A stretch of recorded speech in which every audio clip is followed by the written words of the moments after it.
The suitcase hit the floor of the closet before Maya even switched on the light. Her hands were shaking, not from fear, but from a decision that had been building for years and had finally, quietly, arrived. She stood in the dark for a moment, listening to the sound of the television downstairs, the same show Daniel watched every night without really watching it. She could hear him laugh at something. He did not know that upstairs, his wife was folding 5 years of silence into a bag. 6 months earlier, none of this would have seemed possible. Maya Cole had built her whole life around this house, this family, this man. She had believed, the way people believe in things they never question, that love like theirs simply lasted. It did not need constant care, she had told herself. It was solid. It was safe.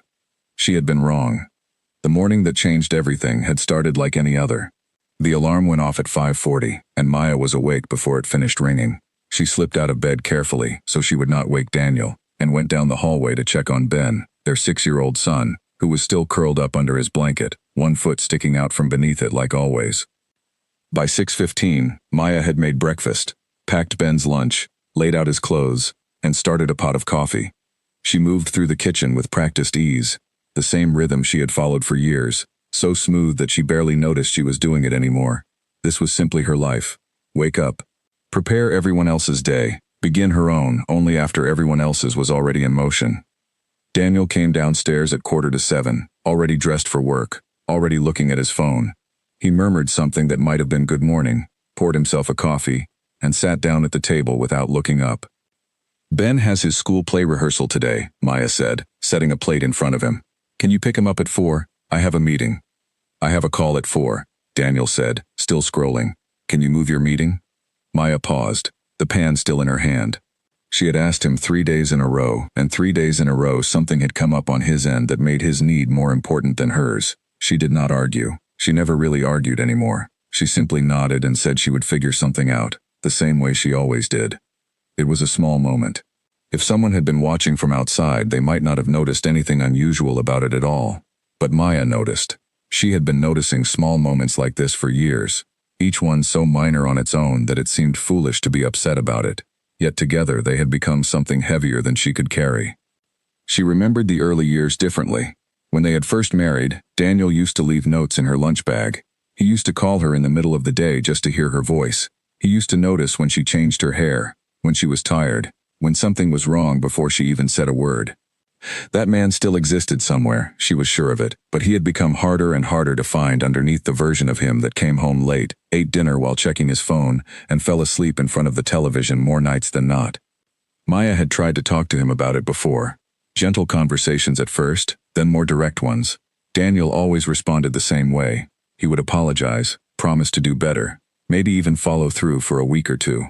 Then the demands of his job, his business, his own tiredness, would pull him back into old patterns, and Maya would find herself right back where she started, feeling invisible in a house full of people who supposedly loved her. That evening, after Ben was in bed, Maya sat on the porch alone. The porch light attracted a few moths, circling the bulb again and again, as though hoping this time might be different. Maya watched them and thought about how much of her own life felt the same way, circling something familiar, hoping it would eventually become what she needed it to be. Her phone buzzed. It was her older sister, Grace. "How was your day?" Grace asked when Maya picked up. "Normal," Maya said. "Long. You don't sound like normal is a good thing." Maya let out a breath she did not realize she had been holding. Daniel couldn't pick up Ben again. "Third time this week I asked. Did you tell him how that made you feel?" "I didn't want to start a fight." Grace was quiet for a moment. She had always been the more direct of the two sisters, the one who said things Maya was too careful to say herself. "Maya, when was the last time you two had a real conversation? Not about Ben's schedule, not about bills, not about what needs to be picked up from the store. An actual conversation." Maya opened her mouth to answer and found that she could not remember. She searched through the last several months in her mind, and every memory she found was practical, functional, necessary. Nothing personal. Nothing that felt like two people who were building a life together instead of simply running one. "I don't know," she admitted quietly. "That's what worries me," Grace said. "You've stopped noticing because it happened slowly. But from the outside, Maya, it's been happening for a long time." After the call ended, Maya sat with those words for a long while. She thought about the woman she used to be before marriage, before motherhood, before she had folded so much of herself into the needs of everyone around her, that she sometimes forgot what she actually wanted for herself.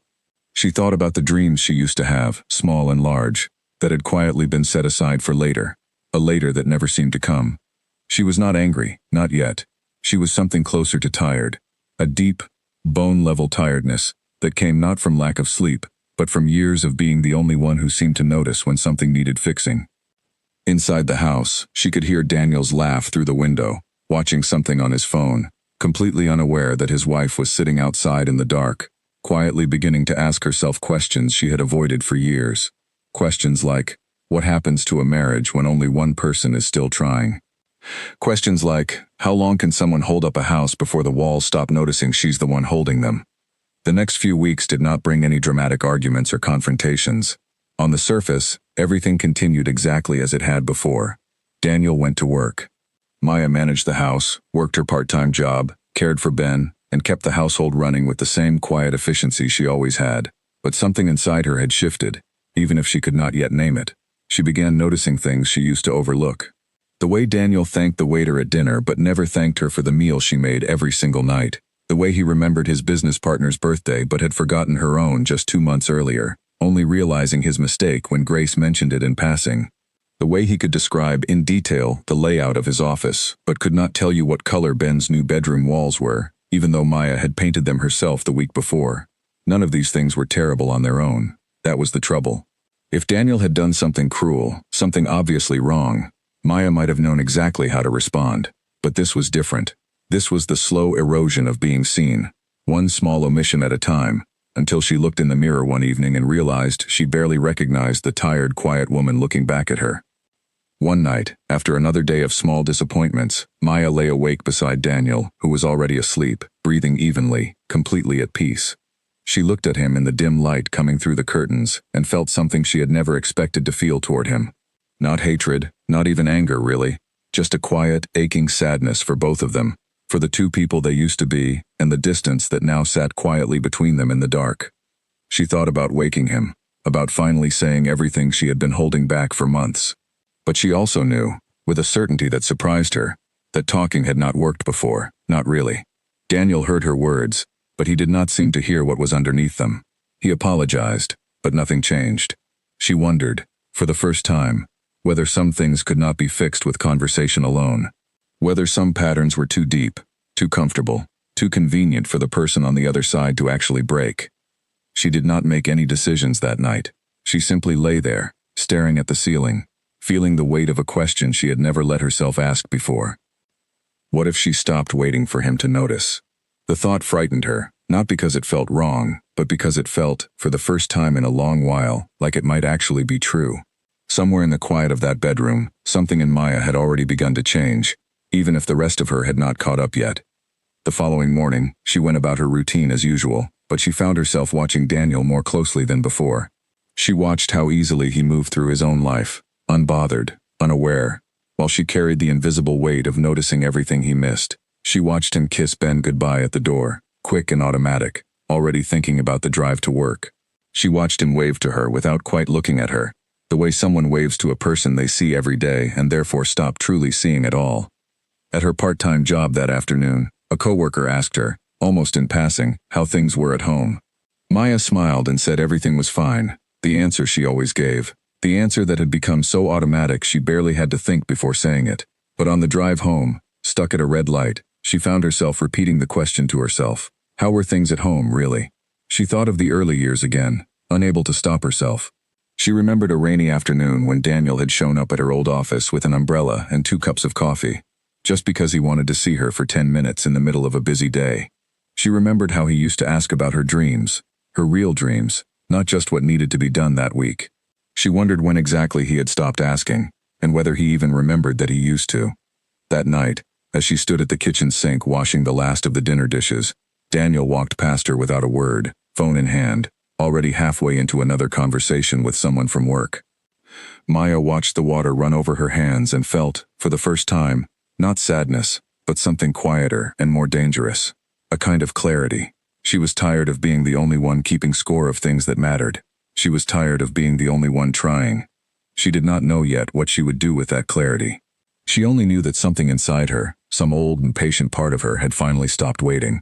The phone call came at 11 in the morning, and by the time Maya hung up, her hands were cold despite the warm kitchen around her. It was her father. He had collapsed at home, and an ambulance had already taken him to the hospital. Her mother's voice on the line had been shaking, barely able to get the words out clearly, and Maya had promised she would come right away, that everything would be fine, even though she had no way of knowing if that was true. She called Daniel immediately. "My dad's in the hospital," she said, trying to keep her voice steady. "They think it might be his heart. I need you to come with me, or at least meet me there." There was a pause on the line, and in that pause, Maya could already hear the answer before he said it. "I have the Whitmore dinner tonight," Daniel said.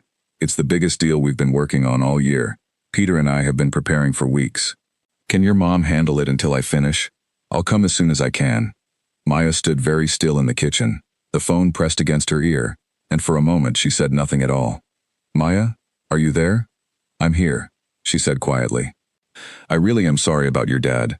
Text me updates, okay? I'll come the second the dinner's done." She did not argue. She had learned, over years of small moments just like this one, that arguing rarely changed anything.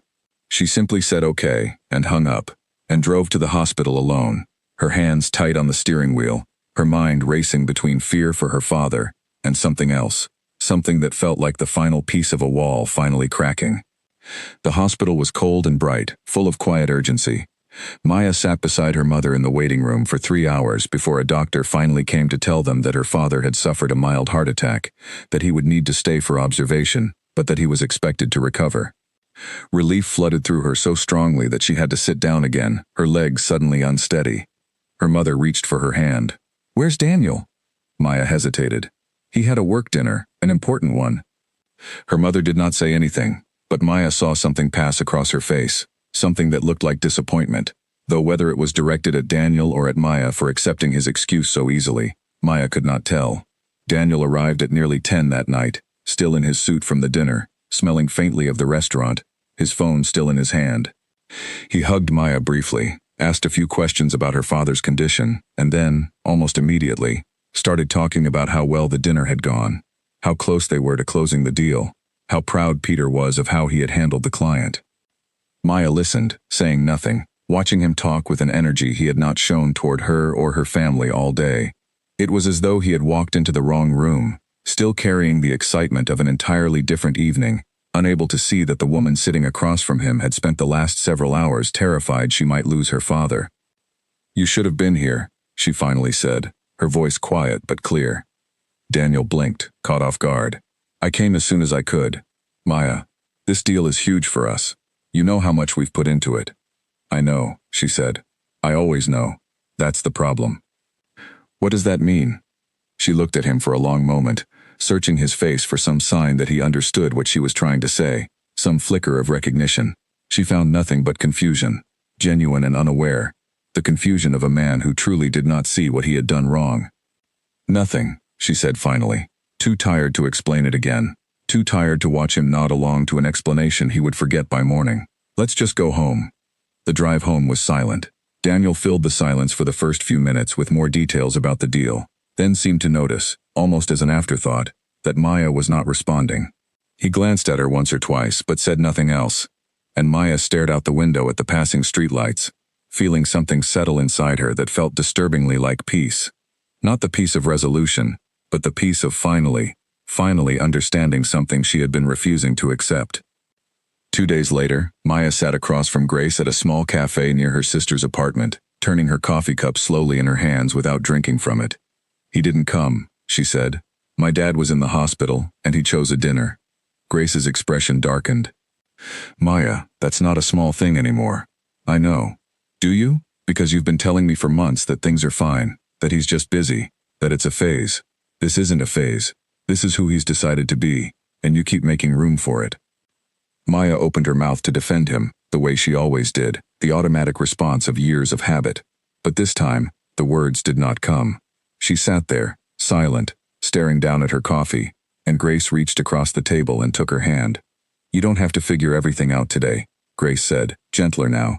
"But you deserve someone who shows up, not sometimes, not when it's convenient, every time it matters." That night, after Ben was asleep and Daniel was in the shower, Maya sat alone in the living room with the lights off, thinking about everything Grace had said, She thought about the woman she had been at 25, full of plans and dreams, certain of the life she wanted to build. She thought about the years since then, how she had slowly folded herself smaller and smaller to make room for everyone else's needs, until there was almost nothing left of that certainty. She thought about her father in the hospital bed and how frightened she had been sitting there alone, and how Daniel's absence in that moment had told her something she could no longer pretend not to know. It was not that he did not love her, she believed, somewhere underneath everything, that he still did. But love without presence, without effort, without the willingness to show up when it mattered most, was not enough to build a life on. She had been building on it anyway, for years, hoping it would eventually become solid. It would not. She understood that now, with a clarity that felt almost peaceful in its certainty. Daniel came out of the shower and found her sitting in the dark. "Everything okay?" he asked, flipping on the lamp. "I'm just tired," she said. He sat down beside her, oblivious to the distance that had grown so wide between them that a single conversation could no longer close it. "The Whitmore deal is basically done. Peter thinks we'll close by the end of the month. This could change everything for us."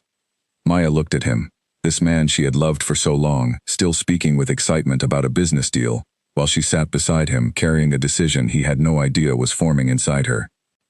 "That's great," she said quietly, and meant it, even as something else inside her quietly closed a door that had been open for years. Over the following days, Maya did not confront Daniel again. She did not bring up the hospital, did not revisit the argument, did not give him the chance to apologize and promise change the way he always did. Instead, she watched him with a new kind of attention, cataloging not just what he missed, but what it told her about the kind of partnership they actually had. She was no longer looking for reasons to stay angry. She was looking, quietly and carefully, for the courage to leave. She began, in small ways she barely acknowledged even to herself, preparing. She opened a separate bank account and started setting aside a little money from her part-time job each week. She looked into apartments near Ben's school, not seriously, not yet, but enough to know what was possible. She spoke to Grace more often, and each conversation left her feeling a little steadier, a little more certain that what she was considering was not selfish or dramatic, but necessary. Daniel noticed nothing. He continued moving through his days with the same confident ease he always had, certain that his marriage, like everything else in his life, was simply working in the background while he focused on more urgent things. He had no idea that the woman he assumed would always be there, patient and steady, had already begun, quietly and deliberately, to imagine a life without him. It was Grace who finally said the words that would stay with Maya for the rest of that week.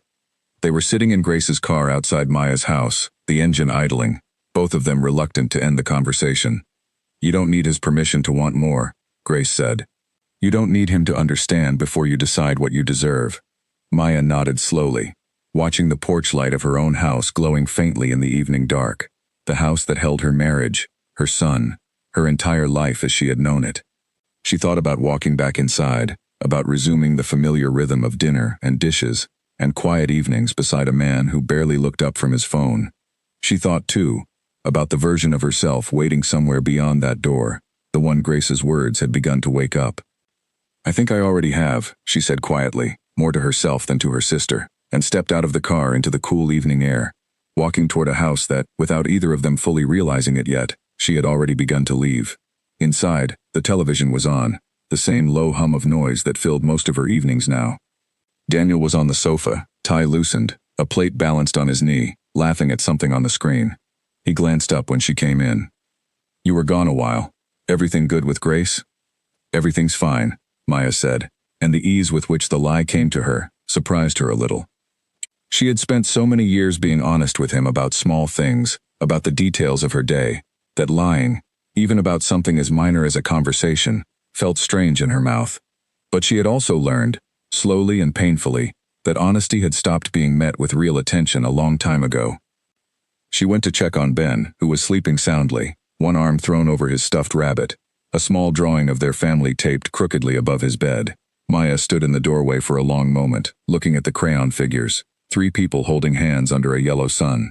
She wondered, with a pang of guilt sharper than anything else she had felt that week, what would happen to that drawing, to that image of a family standing together, if she went through with what she was slowly deciding to do. She told herself it was still just thinking. Nothing had been decided, but even as she thought it, she knew she was not being entirely truthful with herself either.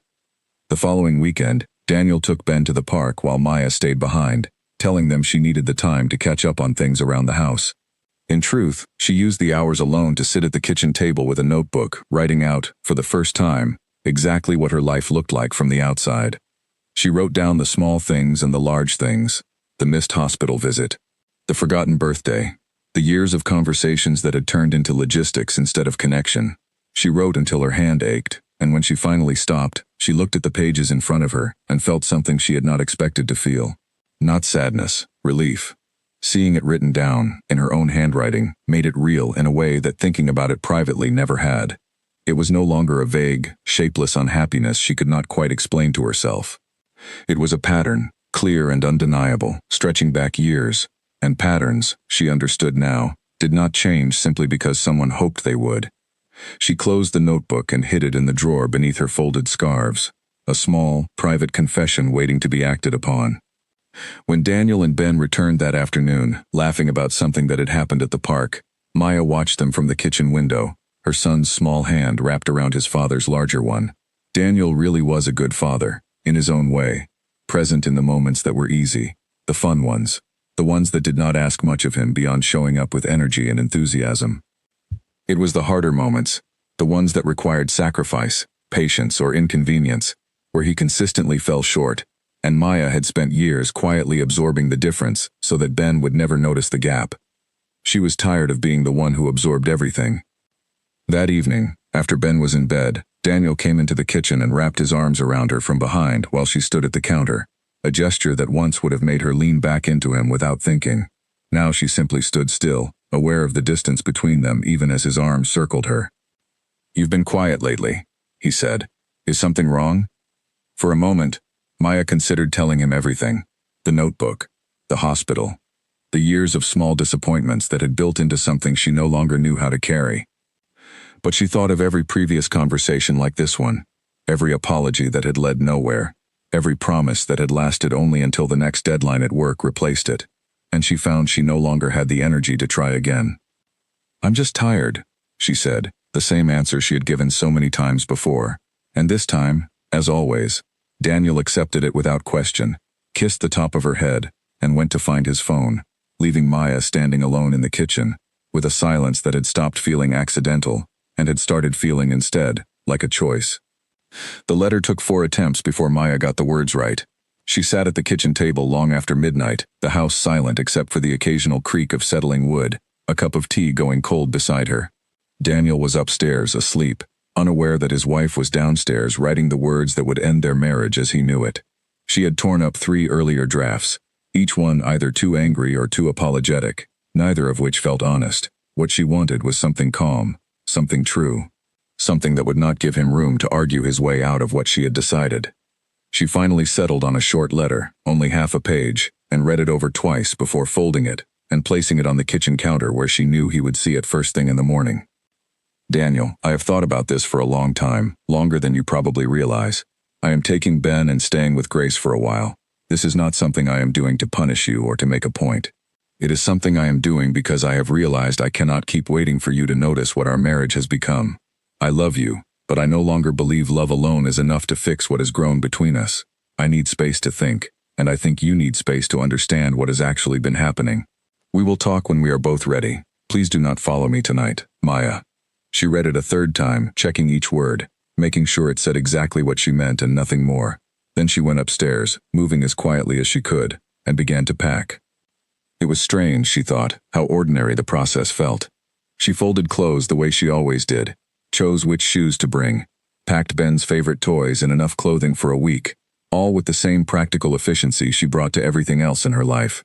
There was no dramatic breakdown, no tears streaming down her face as she worked. Just a quiet, steady determination, the same determination that had carried her through years of small disappointments, now finally being pointed somewhere useful. She checked on Ben one last time before they left. He was sleeping soundly, and she gently woke him, whispering that they were going to stay at Aunt Grace's house for a little while. An adventure, she called it, and he nodded sleepily, too tired to ask many questions, trusting her completely the way children do. Maya carried their bags down to the car in 2 trips, careful not to let the front door slam, careful not to wake Daniel, who was sleeping soundly upstairs, still confident, still certain, still completely unaware that the life he assumed would always be there was quietly loading itself into a car outside his window. She looked back at the house once before driving away. It had been her home for 8 years, the place where she had brought Ben back from the hospital as a newborn, where she had painted the nursery herself while Daniel worked late, where countless ordinary evenings had blurred together into something she had once believed was permanent. She did not feel triumphant looking at it now. She felt only a quiet, aching sadness, the kind that comes not from doing something wrong, but from doing something necessary that still costs something precious. Grace was waiting up when they arrived, and she pulled Maya into a tight hug the moment she opened the door, saying nothing, simply holding her sister while Ben, still half asleep, wandered in and curled up on the sofa without complaint. "You did it," Grace whispered. "I did," Maya said, her voice steadier than she expected. "How do you feel?" Maya considered the question honestly before answering. Terrified. And relieved, both at the same time. Grace made up the spare room, tucking Ben into a makeshift bed of couch cushions and blankets that he was too tired to question, and the two sisters sat together in the kitchen for a long while, talking quietly, Grace listening more than speaking, letting Maya work through the tangle of emotions that came with finally acting on something she had been considering for months. Across town, Daniel woke at his usual time, reaching automatically for his phone before he had even opened his eyes. It took him a moment to notice the silence in the house, a silence that felt different from ordinary morning quiet. He sat up, listening for the familiar sounds of Maya moving through the kitchen, of Ben's small feet on the stairs, and heard nothing at all. He found the letter on the counter exactly where Maya had left it, and he read it standing in the kitchen in his pajamas, cue forgotten, growing colder in front of him. His first reaction was disbelief. He read the letter twice, then a third time, searching for some detail that would explain it as a misunderstanding, an overreaction, something that could be quickly resolved with a phone call and an apology. He had weathered arguments with Maya before. She had been frustrated with him plenty of times over the years, and things had always eventually smoothed over. This felt different in a way he could not immediately name, and that difference frightened him more than he wanted to admit. He called her 3 times before 9 in the morning. She did not answer any of them. By midday, disbelief had curdled into something closer to anger. He paced the empty house, replaying the letter's words in his mind, growing increasingly frustrated that she had left without warning, without one more conversation, without giving him the chance to fix things the way he always eventually managed to. He called Peter, his business partner and closest friend, and vented for nearly 20 minutes about how unreasonable Maya was being, how she had blown things out of proportion, how he had always been a good husband, a good provider, a good father. Peter listened for a while before finally speaking. "Daniel, has she ever done anything like this before?" "No, never." "Then maybe this isn't about one thing. Maybe it's about a lot of things you haven't been paying attention to." Daniel bristled at the suggestion. "I work hard for that family. I've built a business so she doesn't have to worry about money. I show up." "Do you?" Peter asked, his voice gentle but pointed. "Because from what I've seen, you show up for the parts that are easy, the parts that don't cost you anything." The words landed harder than Daniel expected, and he found himself with nothing to say in response, an unusual and uncomfortable silence settling over the call before he finally muttered something about needing to go and hung up. He spent the rest of the day in a strange, restless state, unable to focus on work, unable to sit still, unable to fully accept what had happened. He drove past Grace's apartment building twice that evening, resisting the urge to go up and demand answers, remembering Maya's words in the letter asking him not to follow her. He respected that request, though it cost him something to do it, and instead drove home to a house that had never felt so large or so empty. That night, alone in bed for the first time in years, Daniel stared at the ceiling and, for the first time in longer than he could remember, tried honestly to think back through the recent months of his marriage, not to defend himself, but simply to remember. He remembered the hospital visit he had missed for the Whitmore dinner. He remembered forgetting Maya's birthday, only realizing his mistake days later. He remembered a dozen small moments, each one so minor at the time that he had barely registered them, now arranging themselves into something he could not quite look away from. He was not ready, not yet, to admit that Maya's decision made sense. But somewhere beneath the anger and the disbelief, a small and unwelcome voice had begun asking whether the woman he loved had been trying to tell him something for a very long time, and whether he had simply been too busy, too comfortable, too certain of his own version of things to actually listen. The following days settled into an uneasy rhythm.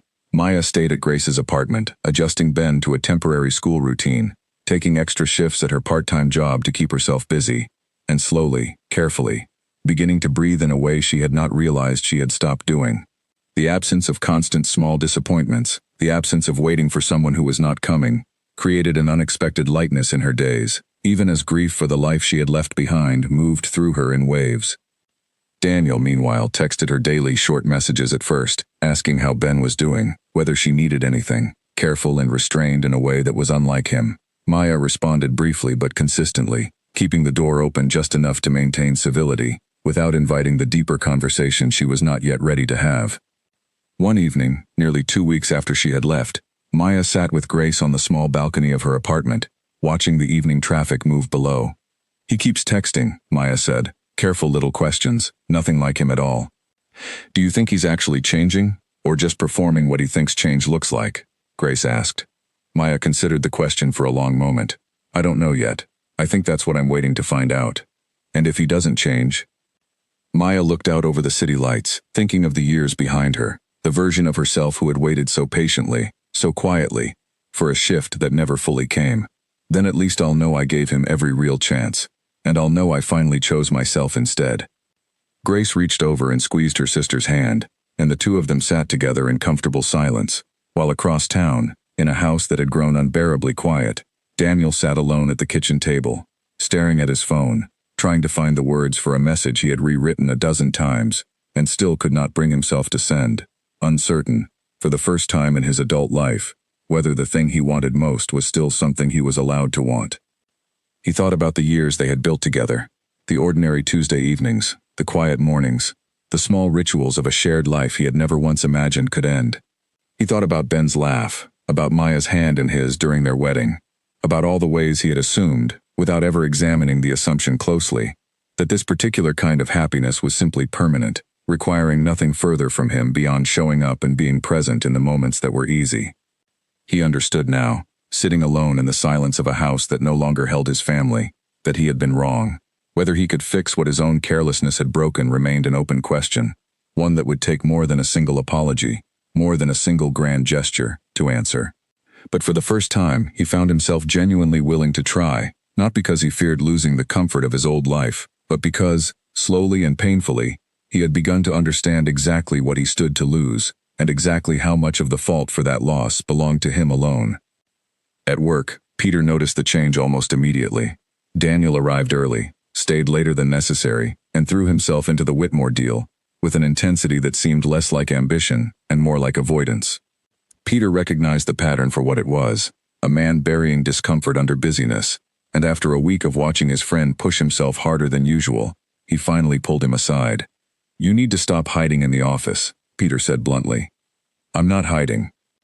I'm working. You're doing both, and we both know it." Peter leaned against the doorway of Daniel's office, arms crossed. "You've closed 3 deals this week that could have waited. You've answered every email within minutes. That's not focus, Daniel. That's running." Daniel opened his mouth to argue, then closed it again, unable to find a convincing denial. Peter had known him for over a decade, since their first jobs out of college, and there was little point pretending with someone who had watched him build every part of his adult life, including, in his own quiet way, his marriage. "I don't know what to do," Daniel admitted finally, the words surprising him as much as they seemed to surprise Peter. "She left a letter. She won't really talk to me. I don't know if there's anything left to fix." Peter was quiet for a moment before answering. "Maybe the question isn't whether there's something left to fix. Maybe it's whether you're willing to become someone worth coming back to. Those aren't the same thing, and I think you've been trying to solve the wrong one." The words stayed with Daniel for the rest of the day, turning over in his mind during a client call he barely paid attention to, during the quiet drive home through streets that felt unfamiliar now without the anticipation of Maya and Ben waiting for him.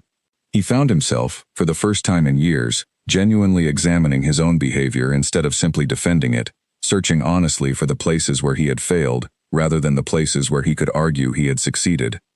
That night, instead of drafting another careful, restrained text message to Maya, he opened a blank note on his phone and began writing. Not to send, but simply to understand. He wrote down every moment he could remember where he had chosen convenience over presence, ambition over attention, the easy path over the harder, more meaningful one. The list grew longer than he expected, and by the time he finished, well past midnight, He sat staring at his own handwriting with a discomfort he had rarely allowed himself to feel. He thought about deleting it. Instead, he saved it, a private record of everything he intended, somehow, to become better than. 2 days later, a small package arrived for Ben from an online store, a book about space that Daniel remembered his son mentioning weeks earlier, before any of this had happened, in a conversation Daniel had only half listened to at the time. He had ordered it almost without thinking, a small gesture that felt insignificant compared to everything that had gone wrong, but when Maya texted him a photo of Ben grinning over the book, saying only, "He loves it, thank you," Daniel felt something shift quietly in his chest, a small, fragile thread of hope he had not expected to feel. He did not reply with excuses or promises or declarations. He simply wrote back, "I'm glad," and left it there, resisting the urge to push for more than the moment could hold. It was a small restraint, but for a man who had spent years reaching for the easiest response available, it felt like the beginning of something different. Maya noticed the change too, though she said nothing about it, unwilling to trust a shift she had seen fail to hold before. She had watched Daniel promise change after every previous disappointment, watched those promises dissolve within weeks under the pressure of deadlines and habit. She was not willing to hand back her trust simply because a few days had passed without incident. Trust, she had come to understand, was not rebuilt through grand gestures or careful text messages. It was rebuilt slowly, through hundreds of small, consistent choices, proven over time rather than declared in a single moment. Still, lying awake in Grace's spare room that night, listening to Ben's soft breathing on the makeshift bed beside her, Maya allowed herself, cautiously, to wonder whether something might actually be different this time. She did not let the thought settle too comfortably. She had learned the cost of hoping too quickly, but she did not push it away entirely either, and in that small, careful space between doubt and possibility, something in her that had gone quiet for a very long time began, ever so slightly, to stir again. Outside, the city moved through its ordinary nighttime rhythms, unaware of the quiet reckoning taking place in 2 separate homes across town, one man beginning, slowly and imperfectly, to understand what he had lost, and one woman beginning, carefully and without illusion, to decide what she was willing to let herself want again. The office was nearly empty by the time Olivia knocked on Daniel's open door, 2 coffees in hand, one of them already offered before he had a chance to decline. "You looked like you needed this," she said, setting the cup down on his desk. "You've been here past 8, every night this week." Daniel managed a tired smile. "The Whitmore deal doesn't close itself. Neither does whatever else is going on with you," Olivia said, settling into the chair across from his desk without waiting for an invitation. She was newer to the company, sharp and easy to talk to, the kind of coworker who noticed things others missed. "You don't have to tell me, but you can, if you want." Daniel hesitated. He had not planned to tell anyone at the office about Maya, had barely managed to tell Peter the basic outline of what had happened. But something about the quiet office, the late hour, and Olivia's easy patience made the words come more freely than he expected.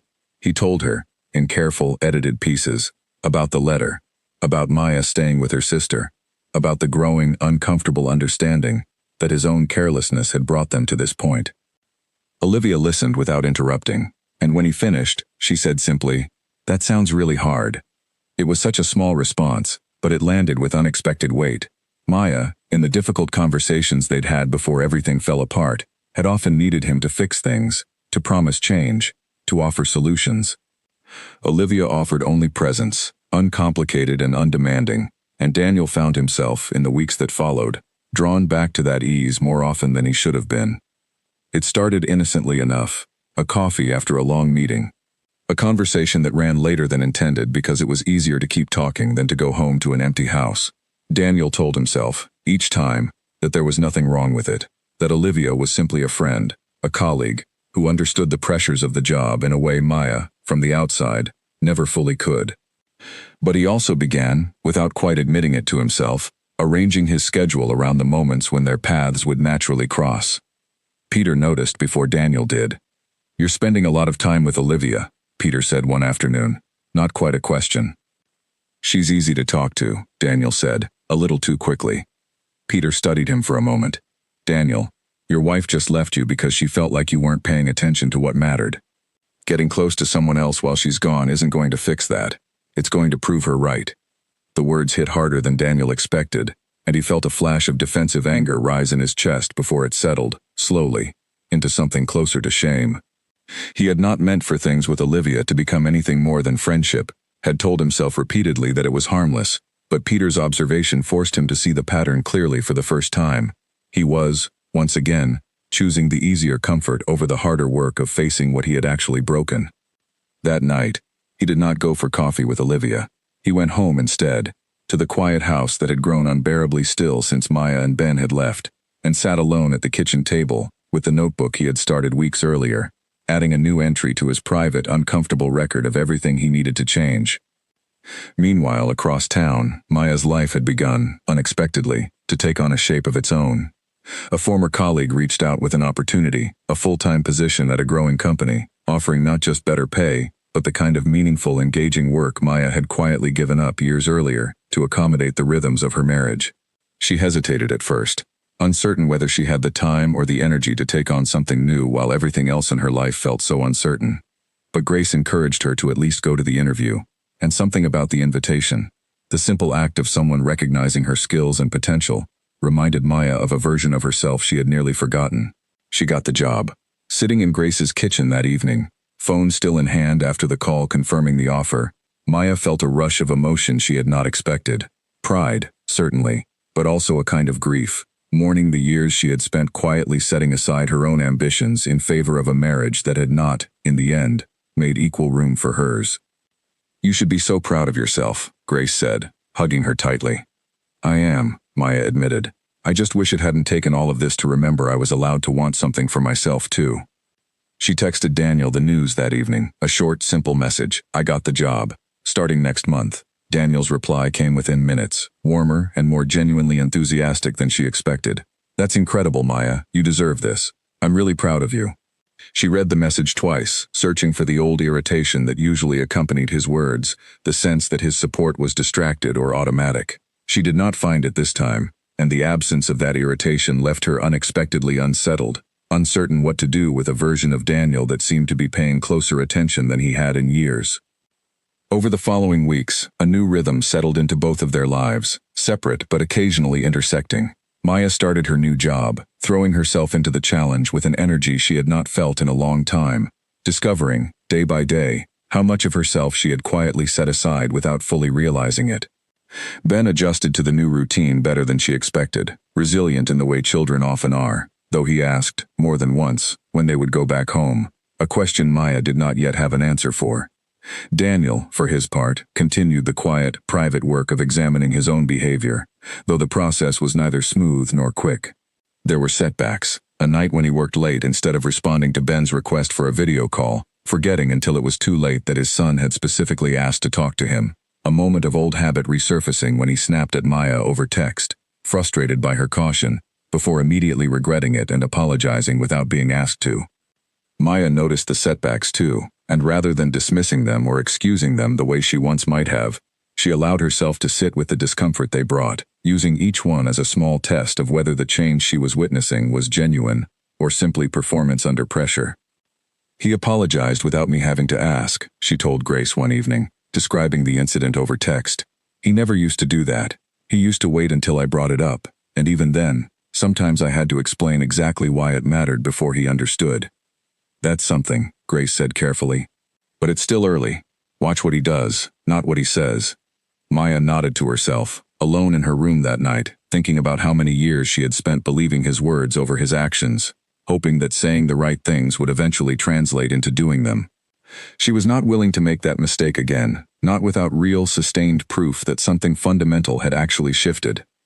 Daniel, meanwhile, had begun seeing a therapist, a decision that surprised even him when he first made the appointment. He had never considered himself the type of person who needed that kind of help, certain, in the quiet arrogance of his old life, that he could solve his own problems through effort and determination alone. But sitting across from a calm, patient woman named Claire in her small office once a week, he began to understand patterns in himself that stretched back further than his marriage to Maya, ways he had learned, long before he met her, to prioritize achievement and comfort over presence and vulnerability. "You keep describing your wife's needs as demands," Claire observed during one session, as though paying attention to her was a burden rather than simply part of loving her. Daniel sat with the observation, uncomfortable with how accurately it captured something he had never fully articulated even to himself. "I don't think I meant it that way." Maybe not consciously, Claire said, but the pattern is there. It might be worth asking yourself where you learned that love could be given in pieces, on your own schedule, rather than fully and consistently. The sessions were not easy, and Daniel left many of them feeling raw and unsettled rather than immediately better. But slowly, over the weeks, he began to notice small shifts in himself outside the therapist's office as well. He caught himself, in the middle of a work call, choosing to end it on time rather than letting it run long, remembering that he had promised Ben a video call that evening. He caught himself listening more fully when Maya spoke to him about logistics, no longer simply waiting for his turn to respond, but actually absorbing what she said. It was not transformation, not yet, not fully, but it was a beginning, quiet and imperfect, built one small choice at a time, and though neither Daniel nor Maya spoke of it directly, both of them, in their separate lives, were beginning to sense that something between them, though badly damaged, might not yet be entirely beyond repair. At Maya's new job, a colleague named Oliver, warm and easy to talk to, made a point of introducing himself properly during her second week, offering to walk her through the systems the rest of the team had long since mastered. He was kind in a straightforward, uncomplicated way, and over several weeks of working closely together, Maya noticed the small, careful attention he paid her, remembering details from conversations, asking thoughtful questions about her work, treating her opinions as valuable from the very first meeting. It was not something she went looking for, but she noticed it, the quiet novelty of being fully seen by someone. And she noticed, too, the flicker of guilt that followed whenever she caught herself enjoying his attention a little too much. She had not done anything wrong. She reminded herself of that clearly, aware that noticing someone's kindness was not the same as acting on it. But the experience taught her something important nonetheless, a quiet, uncomfortable truth she had not fully understood, until she felt what it was like to be noticed again. She had spent years believing that being overlooked was simply what marriage eventually became. Now she understood it did not have to be. She mentioned it to Grace only once, carefully, testing the thought aloud. There's someone at work who's just attentive. In a way I forgot people could be. Grace studied her for a moment. Are you interested in him? No, Maya said, and found she meant it. But I think I needed to notice what it felt like to matter to someone again, even if it's not romantic. It reminded me what I actually deserve. Grace nodded slowly. That's not nothing, Maya. That's important. Across town, Daniel's own moment of reckoning with Olivia had not entirely resolved itself with a single missed coffee. She continued to seek him out, gently, persistently, and though he kept the boundary Peter had pushed him to recognize, he found himself, some nights, replaying their conversations longer than he should have, aware of an attraction he had not fully admitted even to himself. It frightened him, this quiet pull toward someone new, not because he believed he would act on it, but because it revealed how easily comfort could be found in the wrong place, when the right one felt too difficult to repair.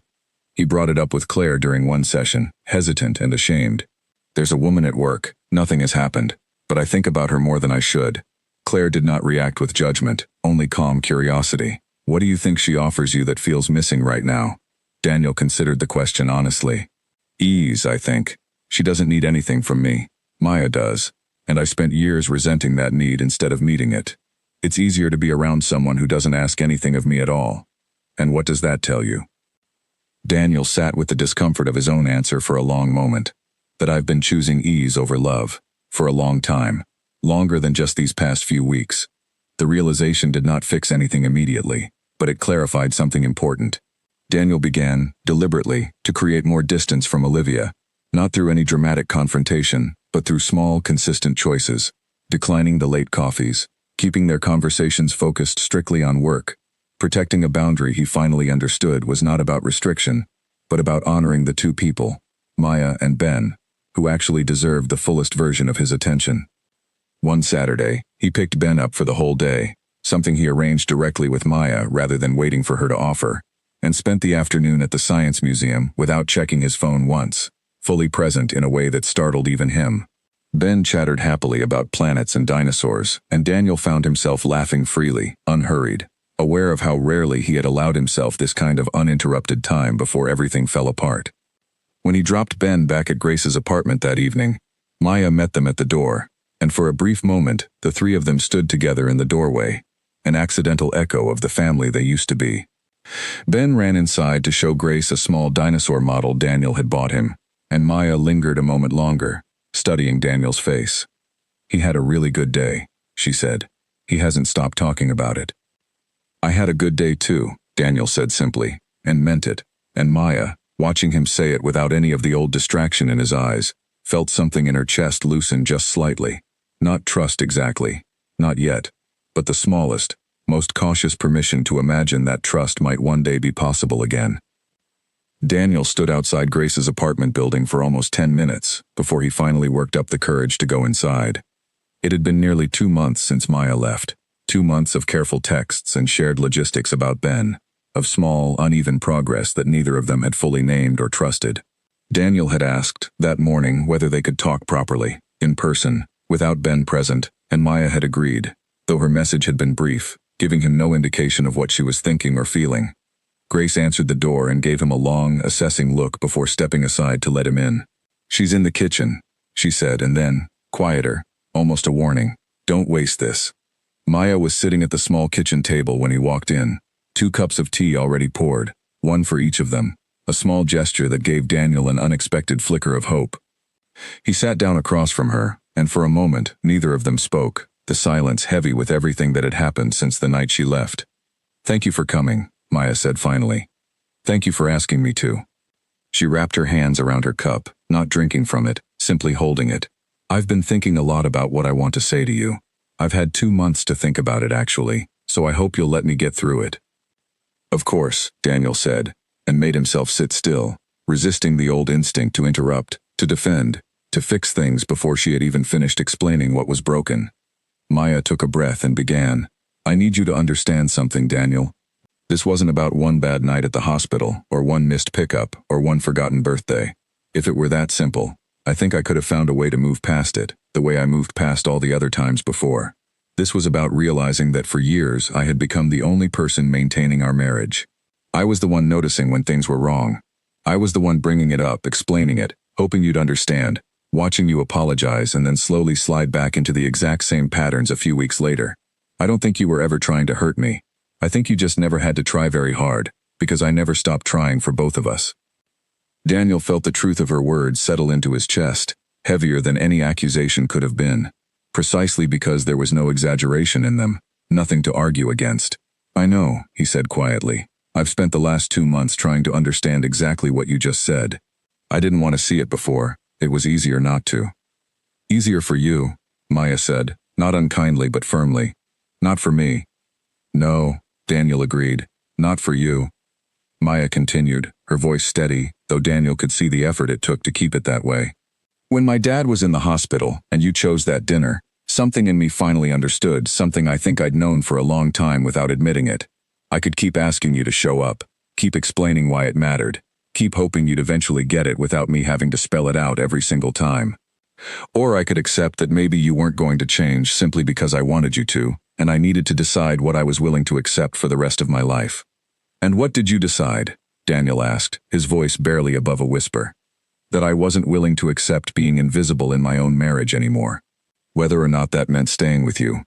The words hung in the air between them, and Daniel felt something in him want, desperately, to argue, to list every good thing he had done, every sacrifice he had made, the business he had built, the security he had provided.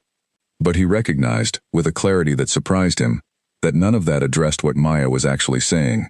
Providing for a family was not the same as being present within it, and he had spent years confusing the two. "I don't have a good excuse," he said finally. "I could tell you I was busy, that work was demanding, that I never meant to make you feel invisible. All of that would be true. None of it would matter, because the outcome was the same regardless of my intentions. You felt alone.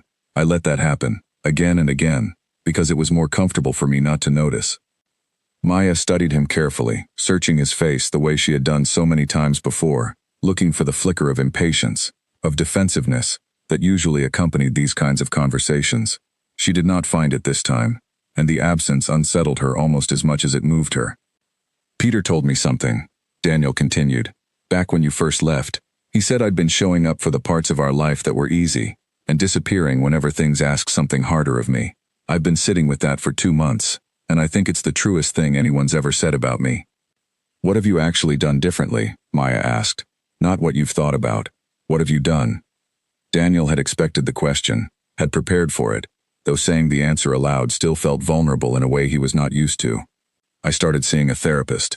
Every week, since about 3 weeks after you left. I've been trying to understand where this pattern actually comes from, not just in our marriage, but going back further than that. I've been trying to catch myself before I default to whatever's easiest, at work and at home.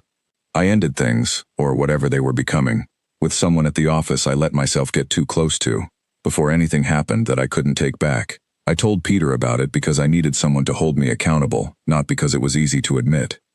Maya's expression shifted slightly at this, a flicker of something complicated crossing her face. Hurt and gratitude tangled together. Thank you for telling me that yourself, instead of me finding out some other way. I owed you that, Daniel said. I owe you a lot more than that, honestly. But I didn't want to build anything else on something I was hiding from you. They sat in silence for a moment, the tea between them growing cold, untouched. Maya finally spoke again, quieter now. I'm not saying any of this to punish you, Daniel. I'm saying it because I need you to actually understand it, not just apologize for it. There's a difference. You've apologized to me 100 times over the years, and each time, I believed you meant it. But meaning it in the moment was never enough. I need to know you understand it deeply enough to actually live differently, not just for a few weeks, but for good. I know, Daniel said. And I know I can't prove that to you in one conversation. I don't expect you to trust me just because I've said the right things today. I think I have to earn that back slowly, the same way I lost it slowly, one small choice at a time. I'm asking for the chance to try, not for you to come home tomorrow. Just for the chance. Maya looked at him for a long moment, weighing everything he had said against 2 months of careful observation, against years of history that could not be erased by a single honest conversation, however genuine it felt. I want to believe you, she said finally. I do. But I've believed you before, and I've been wrong before. I need to see this sustained, not just spoken. I need time, real time, not a few good weeks that convince me to rush back into something before it's actually solid. I understand, Daniel said, and he did, more fully than he ever had before. Take whatever time you need. I'm not going anywhere. I'll keep doing the work whether you're watching or not. Because I finally understand. It was never really about proving something to you. It's about becoming someone worth being married to, regardless of the outcome. It was, Maya realized, the first time in years she had heard him separate his own growth from what it might earn him in return, and something about that distinction, small as it seemed, struck her as more significant than anything else he had said. Later that evening, after Daniel had gone, Peter called him, having heard from Grace, indirectly, that the conversation had taken place. How did it go? Peter asked. Honestly, I don't know, Daniel admitted, sitting alone in his car outside the apartment building, unwilling yet to drive back to the empty house. I told her everything, about Olivia, about therapy, about all of it. She didn't promise me anything. She just said she needed time. That's not a no, Peter pointed out. No, Daniel agreed slowly. It's not a no, but it's not a yes either. And I think, for the first time, I'm actually okay with that. I spent so long assuming she'd always just be there, waiting, no matter what I did or didn't do. I don't get to assume that anymore. If she comes back, it has to be because she actually wants to, not because she has no other choice. Peter was quiet for a moment. That's the most grown-up thing I've heard you say in a long time. Daniel laughed softly, tired but unexpectedly lighter than he had felt in weeks. 2 months ago I would have argued with you about that. Guess that's progress.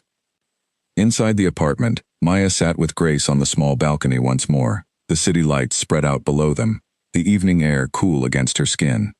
He told me about the coworker, Maya said quietly, before I could ask, before I even suspected anything. He just told me. Grace considered this carefully. That matters. A lot of people would have kept quiet and hoped you never found out. I know, Maya said. It doesn't erase everything, but it's different from who he used to be. The old Daniel would have found a way to make it my fault for even asking uncomfortable questions. So what happens now? Maya looked out over the lights, thinking of the notebook still hidden in her drawer, filled with years of small, accumulated disappointments, and of the 2 months since she had left, filled with equally small, cautiously accumulating signs of change. Now, she said slowly, I watch. Not because I don't want to believe him, because I finally understand the difference between hoping someone will change and actually seeing that they have. I spent years doing the first one. I'm not going back to that. If this is real, it'll still be real in another few months. If it's not, I'll know that too, and either way, for the first time, I'll know I made the choice with my eyes open, instead of just hoping harder than the situation deserved. Grace squeezed her sister's hand, and the two of them sat together in the quiet evening, while across the city, in separate homes that had once been one shared life, both Daniel and Maya began, in their own ways, the slow and uncertain work of discovering whether what remained between them was worth rebuilding, or whether some things, once broken deeply enough, simply could not be made whole again. A week later, Maya's mother called, her voice carrying the particular weight it always did when she had something difficult to say. She had heard, through Grace, some of what had happened, and though she rarely offered opinions on Maya's marriage, she offered one now. "Your father wasn't perfect either, you know," she said. "There were years I wondered whether I'd made the right choice staying, but he changed, eventually, when he understood what he stood to lose. It took him longer than it should have. I'm not telling you to forgive Daniel. I'm telling you that people can change, if the change comes from somewhere real. The question is whether you can tell the difference between real change and fear of losing something." "How did you tell the difference?" Maya asked. "I watched what he did when he thought no one was measuring him," her mother said. "Not what he did to convince me. What he did when there was nothing to gain from doing it." The advice stayed with Maya in the days that followed, shaping the quiet, careful attention she paid to Daniel's behavior. Not the moments he clearly intended for her to notice, but the smaller, unplanned ones that revealed something more honest.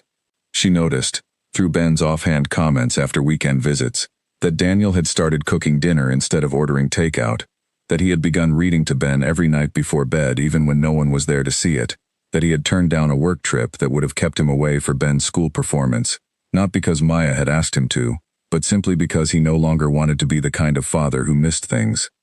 None of it, on its own, was proof of anything permanent. But together, gathered patiently over weeks, it began to form a picture different from the one Maya had grown used to. A picture of a man making quiet, unglamorous choices in favor of presence, even when there was no audience to witness them. She mentioned none of this to Daniel directly, unwilling yet to hand him the reassurance of knowing she was watching so closely, but she carried it with her, weighing it carefully against the years of disappointment that had come before, allowing herself, cautiously, to hold two truths at once. That trust, once broken, could not be restored quickly or easily, and that people, sometimes, given enough reason and enough humility, actually could become someone different than who they had been. It was Ben, in the end, who gave her the clearest sign that something had genuinely shifted. One evening, after a weekend visit with his father, he climbed into Maya's lap at Grace's apartment and said, without any prompting, "Daddy says sorry now. He didn't used to say sorry. Now he says it, and then he does something different." Maya held her son close, blinking back unexpected tears, struck by how simply and honestly a child could name the exact distinction she had spent months trying to articulate to herself. Apology without change had never been enough. But apology followed by consistent, quiet, sustained action, witnessed even by a 6-year-old who had no reason to notice such things unless they were real, was something else entirely. She did not tell Daniel what Ben had said, not yet. But that night, lying awake long after Ben had fallen asleep beside her, she allowed herself, for the first time since the letter on the kitchen counter, to imagine a future that included him again, cautiously, without certainty, but without the reflexive dismissal she had carried for months. Something had shifted, not fully, not completely, but enough to make her wonder, quietly and honestly, whether the story of her marriage might not be over after all, only paused, waiting to see what both of them chose to build from the wreckage of what had come before. The following weekend, Daniel asked if he could take Maya and Ben both to breakfast, not as a couple, he was careful to clarify, but simply as a family finding a new rhythm. Maya hesitated before agreeing, uncertain what the gesture meant, but curious enough to accept. They met at a small diner near Grace's apartment, and the meal unfolded easily, more easily than Maya expected. Daniel asked Ben about school, listened fully to his answers, and when Ben launched into a long, winding story about a classroom project, Daniel did not check his phone once, did not glance away, did not offer the distracted half-attention that had once been so familiar. Maya watched him across the table, not searching for flaws this time, simply observing, and found herself, for the length of that ordinary breakfast, almost able to imagine what an actual future might look like, not perfect, not without scars, but real. When the meal ended and they said their goodbyes in the parking lot, Daniel did not push for anything more than what had already happened. He hugged Ben, thanked Maya for coming, and left without asking when they might see each other again, without pressuring her for reassurance he had not yet earned. Maya watched him drive away, and felt, for the first time in a very long while, something that resembled hope, fragile and cautious, but undeniably present. 4 months passed before Maya let herself say the word out loud. She was sitting across from Grace at the same small cafe where, months earlier, she had first admitted that her marriage might be broken beyond repair. Now, stirring her coffee slowly, she said something entirely different. "I think I'm ready to try again." Grace studied her carefully, no longer surprised by the direction of the conversation, having watched the slow, careful evolution of the past several months unfold in quiet updates and small observations. "Try, meaning what exactly?" "Meaning I want to have a real conversation with him, not about logistics, not about Ben's schedule, about us, about what a future might actually look like, if there's still a future to have." "Are you sure?" Maya considered the question honestly, the way she had learned to consider everything over these past months, weighing feeling against evidence rather than letting hope carry her forward blindly. "I'm not sure it will work, but I'm sure I've seen enough now to know it's worth finding out properly, instead of assuming the answer before I ask the question." In the months since their conversation in Grace's kitchen, Daniel had continued the quiet, unglamorous work of change, consistent in ways that no longer surprised Maya as much as they once had, though they still moved her every time she noticed a new example of it. He had restructured parts of his role at the business, handing more responsibility to Peter and a growing team so that his own hours became more predictable, more protectable. He had continued therapy every week without fail, even during weeks when work pressure would once have given him an easy excuse to cancel.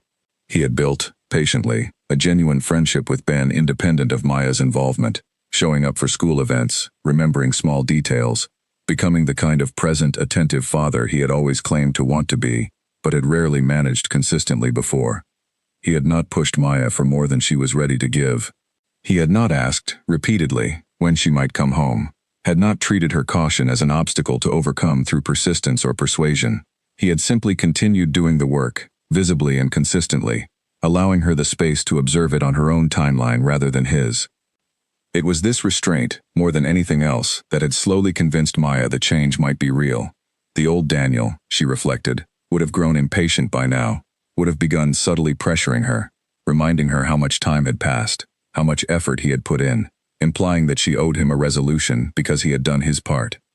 This Daniel simply kept showing up without demanding anything in return, and the absence of that old pressure told her something important about how deeply his understanding of his own failures had actually taken root. She texted him that evening, asking if he would be willing to meet, just the two of them, to talk properly about where things stood. He agreed immediately, though his response carried none of the old eagerness that might once have alarmed her, none of the sense that he was trying to rush toward a resolution before she was ready to offer one. They met at a quiet park near Grace's apartment, choosing a bench away from the main path where they could talk without interruption. It was early evening, the light beginning to soften, and for a few minutes, neither of them spoke, simply sitting together in a silence that felt, for the first time in a long while, comfortable rather than strained. "I've been watching you," Maya finally said. "For months, carefully. Probably more carefully than you realized." "I hoped you were," Daniel said. "I wanted you to see it, not just hear about it." "I have seen it," Maya admitted. "The therapy. The way you talk to Ben now, actually listen instead of just nodding along. The fact that you told me about Olivia yourself instead of waiting to get caught. The way you haven't pushed me, even when I know it must have been hard to wait this long without any real answer from me." Daniel listened carefully, aware that this was not the moment to interrupt or defend, simply the moment to receive what she was offering him. "I'm not saying everything is fixed," Maya continued. "I don't think it ever fully will be, not in the way it was before all of this happened. I think some part of me will always remember what it felt like to be that invisible, and I think that memory will make me pay closer attention, for the rest of our lives, to whether you're actually still trying, or whether it's slipping back into old habits. That's not something I can promise will ever fully go away." "I don't expect it to," Daniel said. "I don't think I'd trust it if it did. I broke something that took years to build, carelessly, over and over, until it finally gave out. I don't get to expect that healing from that happens quickly or completely. I just get to keep showing up and hope that eventually, the showing up outweighs the years of not showing up before it." Maya was quiet for a long moment, watching the last of the daylight filter through the trees above them. "I want to come home," she said finally. "Not today, not this week. But I want us to start figuring out what that actually looks like, slowly, with rules we actually stick to this time. I need you to understand that if I come back, and the old patterns start creeping in again, I won't wait as long next time to notice. and I won't stay quiet about it the way I used to." "I understand," Daniel said, and something in his voice, steady and certain without being defensive, told Maya he genuinely did. "I don't want the old patterns back either. I spent months looking honestly at who I'd become, and I don't want to go back to being that person, whether you're watching or not." They talked for a long while after that, working through practical details, cautious hopes, the shape of what a slow, deliberate reconciliation might actually look like. There were no promises of instant perfection, no dramatic declarations meant to erase the previous months in a single gesture. Instead, there was something quieter and, in its own way, more meaningful. Two people who had both been forced to confront their own patterns honestly, choosing, carefully and with open eyes, to try building something new from the wreckage of what had come before. Over the following weeks, Maya and Ben began spending more time at the house, first for dinners, then for weekend stays, slowly reintroducing themselves to a life that felt both familiar and entirely new. Maya noticed, with quiet relief, that the changes in Daniel held steady even under the pressure of everyday routine returning. Even when no one was actively measuring or observing him, he still checked his phone less. He still asked about her day and genuinely listened to the answer. He still made space, deliberately and consistently, for the parts of family life that had once felt optional to him. Grace, watching the transformation unfold from the outside, finally admitted to Maya one afternoon, "I didn't think he had it in him, honestly. I'm glad I was wrong." "So am I," Maya said, "but I don't think he changed because he's naturally a different person now. I think he changed because he finally understood what he stood to lose, and decided the work was worth doing. That's different from someone who was secretly good all along. It's someone who chose, deliberately, to become better. I think that might actually matter more." 2 months later, Maya and Ben moved back into the house permanently, though the transition was handled with none of the assumption that had characterized their old life together. Daniel and Maya set clear expectations from the start, regular check-ins, honest conversations instead of buried resentments, a shared understanding that showing up consistently mattered more than any single grand gesture ever could. On the evening they finished unpacking the last of their boxes, Daniel found Maya standing in the kitchen, looking around at the familiar space with an expression he could not quite read. "Everything okay?" he asked, the same question he had asked so many times before, though this time, Maya noted, he waited fully for her answer instead of already reaching for his phone. "I was just thinking," Maya said slowly, "about the woman who packed that suitcase 5 months ago. I don't think she believed she'd ever be standing back in this kitchen again." "Are you glad you are?" Daniel asked, a rare vulnerability in his voice. Maya considered the question honestly, weighing it against everything the past 5 months had taught her, about herself, about him, about what love actually required to survive rather than simply exist. "I'm glad we're both different people than we were when I left. I don't think I could have come back to the same house with the same version of you. I think I'd have just been waiting for the next disappointment. And now? Now I think we actually built something worth trusting. Slowly. The hard way. The way that actually lasts." Daniel crossed the kitchen and took her hand, not pulling her into an embrace, simply holding it, present and unhurried. Exactly the kind of quiet, deliberate attention he had spent months learning to offer without being asked. "I know I can't undo the years where I wasn't paying attention," he said. "But I intend to spend the rest of them making sure you never have to wonder again whether you matter to me, not because I'm afraid of losing you, because you deserve that, whether or not you'd ever leave again." Maya smiled, small and genuine, and squeezed his hand in return. Outside, Ben's laughter drifted in from the backyard, where he was chasing fireflies in the fading evening light, unaware of how close his family had come to never being whole again, unaware of the quiet, difficult work both his parents had done to make this ordinary evening possible. Maya walked to the window and watched her son for a moment, the same window where, months earlier, she had watched Daniel and Ben return from the park, aware even then of a gap between the easy love and the harder love that a real family required. The gap had not disappeared. But for the first time in longer than she could remember, she believed, cautiously and without illusion, that both of them were finally willing to close it, not through grand promises, but through the daily, unglamorous choice to keep showing up, again and again, for as long as it took to make the trying itself become, at last, unnecessary. That night, after Ben had fallen asleep in his own bed for the first time in months, tired and happy from an evening spent chasing fireflies, Maya sat on the back porch alone for a while, the same porch where, nearly a year earlier, she had watched moths circle a light bulb, and thought about how much of her own life felt the same way, circling something familiar, hoping it would eventually become what she needed.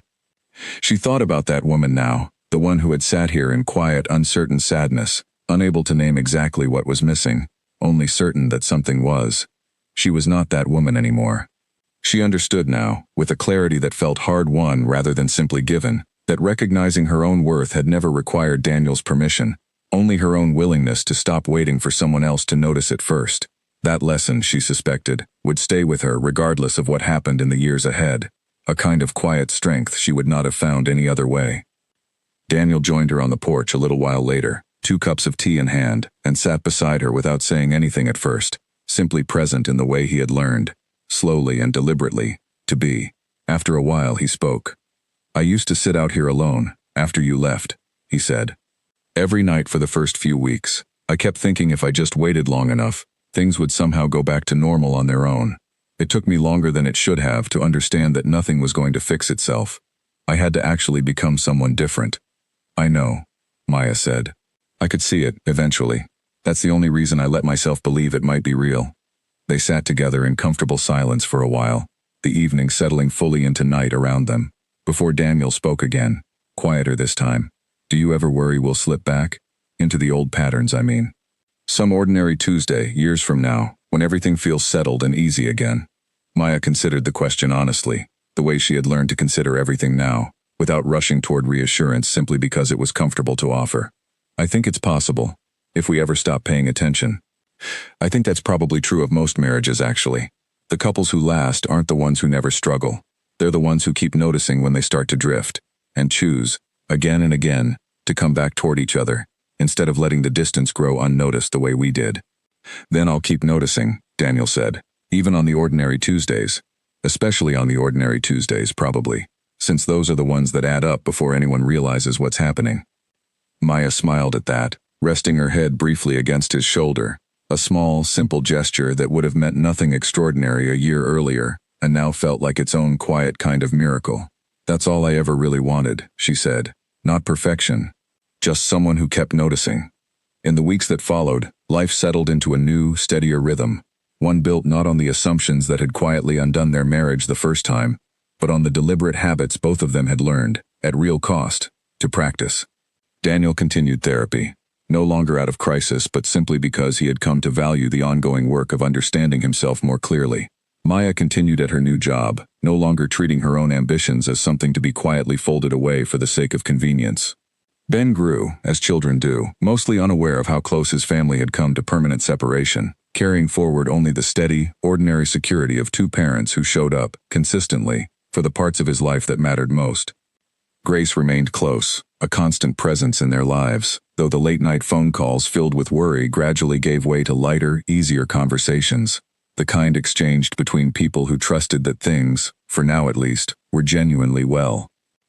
Peter, too, remained a steady friend to Daniel, occasionally reminding him, with the easy honesty of someone who had watched the whole transformation unfold, how far he had come from the man who once dismissed his wife's pain as an overreaction. Looking back, months later, on the year that had nearly ended their marriage, Maya understood that leaving had not been the end of her story, but the beginning of a different, more honest one, built not on the quiet, patient hope that things would eventually improve on their own, but on the harder, more deliberate work of 2 people choosing, every ordinary day, to actually show up for each other. It was not the marriage she had once imagined, effortless and assumed. It was something better, chosen freshly and consciously, again and again, and for that reason, something she trusted far more deeply than she ever had before. 3 years later, Maya stood in the kitchen of the same house, watching Daniel help Ben, now 9 years old, with a science project spread across the table, the 2 of them arguing cheerfully over the best way to build a working volcano without making too much mess. She smiled to herself, remembering a version of this house that had once felt so quiet, so empty, so full of things left unsaid. A lot had changed since the year everything nearly fell apart.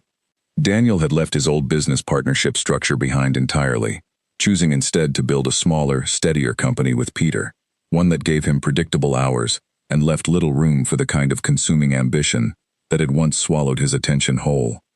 It paid less than the old path might eventually have, but neither Daniel nor Maya had ever once discussed regretting the trade.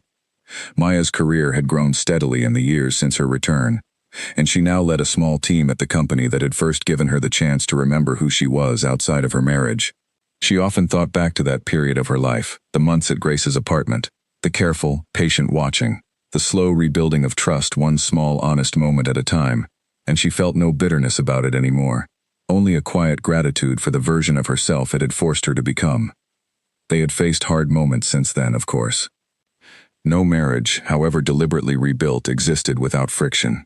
There had been a stretch, about a year after Maya came home, when Daniel's new business faced a difficult season, and old anxious habits threatened to resurface, long hours creeping back in, distraction returning at the dinner table. But this time, the pattern did not go unnoticed or unspoken. Maya raised it early, directly, without months of silent resentment building underneath the surface, and Daniel, instead of growing defensive, thanked her for saying something before it became something larger. They adjusted together, deliberately, the way they had learned to during the hardest year of their marriage, and the moment passed without leaving the kind of lasting damage it once might have. "We got good at catching it early," Maya told Grace once, during one of their regular Sunday calls. "That's the real difference. Not that things never go wrong. That we don't let them go unspoken for years anymore." Grace, who had eventually married a kind, steady man named Eli after years of her own careful searching, often teased that she had learned as much about relationships from watching Maya and Daniel rebuild theirs as she had from any advice she'd ever received elsewhere. "You two didn't just fix a marriage," she said once. "You built an entirely different one. Inside the same house, with the same people. That's rarer than people think." Peter remained a close family friend, often at their table for dinner, still occasionally reminding Daniel, with the easy affection of someone who had watched the whole transformation from the beginning, how far he had traveled from the man who once dismissed his wife's pain as inconvenient timing. Daniel took the reminders well now, without the old defensiveness, understanding that acknowledging the distance he had traveled was part of making sure he never quietly drifted back toward where he'd started. Ben, now old enough to understand fragments of what had happened all those years ago, occasionally asked questions about it, curious in the straightforward, unguarded way children eventually become when they sense a story their parents rarely told directly. One evening, helping clear the table after dinner, he asked simply, "Did you and Dad almost get divorced?" Maya and Daniel exchanged a glance across the kitchen, neither one flinching from the question, both having agreed years earlier that honesty, offered gently and at the right time, mattered more than protecting Ben from a truth he was old enough to hold. "We almost did," Maya said carefully. "I left for a while, remember? When you stayed at Aunt Grace's with me." "I remember a little," Ben said. "I thought it was just a visit." "It started that way," Daniel said, "but it turned into something bigger. Your mom needed me to understand something I hadn't been paying attention to, and it took me leaving, or her leaving really, for me to finally understand it." "What was it?" Ben asked, genuinely curious rather than upset, the question of a child secure enough in his present life to ask calmly about a difficult past. Daniel considered his answer carefully before speaking. That loving someone isn't just about providing for them or being around sometimes, it's about actually paying attention, every day, even when it's inconvenient. "I wasn't doing that for a long time, and your mom was brave enough to leave, instead of just accepting less than she deserved." Ben absorbed this quietly, the way children absorb difficult truths when they are offered honestly rather than hidden. "But you fixed it," he said finally, not quite a question. "We worked on it," Maya corrected gently. "Every single day, actually. We still do. That's the part people don't always talk about. It's not something you fix once and then forget about. It's something you keep choosing, over and over." Ben nodded slowly, seeming satisfied with the answer, and returned to his volcano project without further questions, leaving his parents standing together in the kitchen, exchanging a look that held years of difficult, hard-won understanding between them. Later that night, after Ben was asleep, Daniel and Maya sat together on the back porch, the same spot where so much of their story, both its unraveling and its rebuilding, had quietly unfolded over the years. The moths still circled the porch light, the same small, persistent creatures Maya remembered from that lonely night years earlier, though she no longer saw herself in them the way she once had. "Do you ever think about how different things could have gone?" Daniel asked. "If you hadn't left? Or if I hadn't actually changed?" "Sometimes," Maya admitted. "I think about the version of us that just kept going the way we were, both of us slowly disappearing into a marriage that looked fine from the outside, but wasn't really working underneath. I think that version of us would have lasted longer, honestly. It probably would have limped along for years. I just don't think either of us would have been happy in it. I'm glad you didn't let it limp along," Daniel said quietly. Even though it terrified me at the time, I think some part of me needed to lose you, or almost lose you, to actually understand what I had.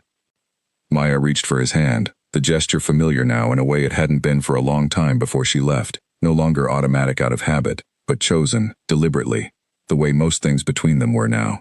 I don't regret leaving, she said. I regret waiting as long as I did before I finally did it. I think I could have saved us both a lot of pain if I'd trusted myself sooner. Maybe, Daniel said. Or maybe it took exactly as long as it needed to. I don't know if I would have been ready to actually hear you if you'd left earlier. I think I needed to reach the point where I couldn't ignore it anymore. They sat together in comfortable silence for a while, watching the moths circle the light, listening to the ordinary sounds of the neighborhood settling into evening around them.